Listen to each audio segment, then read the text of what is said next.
एक बुढ़िया माँ की आस, एक सिद्ध महात्मा का दिव्य आशीष और अनगिनत लोगों की दुआएं ले राजा विक्रमादित्य दैत्य दंभिकासुर की गुफा के बाहर पहुंच जाते हैं। अपने घोड़े से उतरकर जब राजा विक्रमादित्य दानव की गुफा के द्वार के पास गया तो वहां उसने लखन और महेंद्र की पत्थर की प्रतिमा देखी। गुफा के प्रवेश द्वार पर खड़ी उन दो पत्थर की मूर्तियों को देखकर राजा का हृदय विषाद से नहीं बल्कि प्रतिशोध की ज्वाला से धधक उठा। राजा विक्रमादित्य ने गुफा के मुख पर खड़े होकर ऐसी भीषण गर्जना की कि पहाड़ की चट्टानें तक कांप उठीं। उठ कपटी राक्षस, तेरे अत्याचारों का हिसाब चुकता करने विक्रमादित्य आया है। जब राजा विक्रमादित्य की गर्जना भरी ललकार दैत्य दंभिकासुर के कानों में पड़ी तो वो सक पकाकर आंखों में क्रोधाग्नि लिए दहाड़ता हुआ गुफा से बाहर आता है और कहता है, आज कौन मूर्ख मेरे हाथों से मरने आया है? आज कौन सा कीड़ा, कौन धरती का बोझ है जो दंभिकासुर को ललकार रहा है?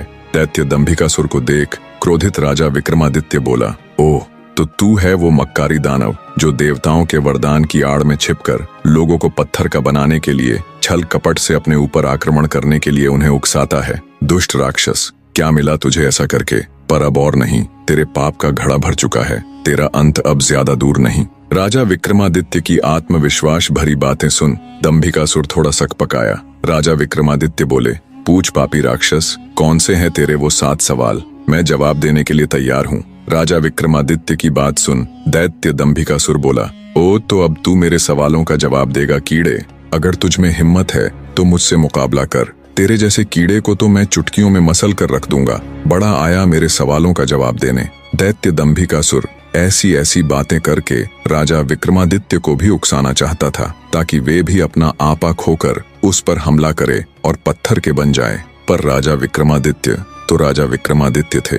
दैत्य की बात सुन राजा विक्रमादित्य बोले, सुन अहंकारी राक्षस, मैं तेरे उकसावे में आकर तुझ पर आक्रमण करने वालों में से नहीं हूँ। मेरा वक्त जाया मत कर और जल्दी से अपने वो सवाल पूछना शुरू कर। ये माया मुझे भी बहुत आती है। इतना कह राजा विक्रमादित्य अपने 4 वीरों को बुलाकर उन्हें बड़े आकार में आने के लिए कहते हैं। विक्रमादित्य के आदेश देते ही पलक झपकते ही उनके 4 वीर प्रकट हो गए और देखते ही देखते अपने विशाल आकार में आ गए।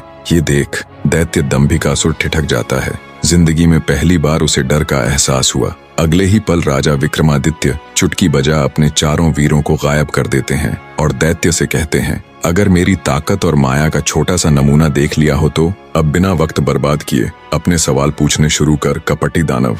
सब देख और सुन दानव विचार करता है कि अब तो कोई चारा नहीं, ये मेरे बहकावे में आने वाला नहीं है। वो अपनी गुत्थी सुनाना शुरू करता है। तो सुनो राजा, बने रहे।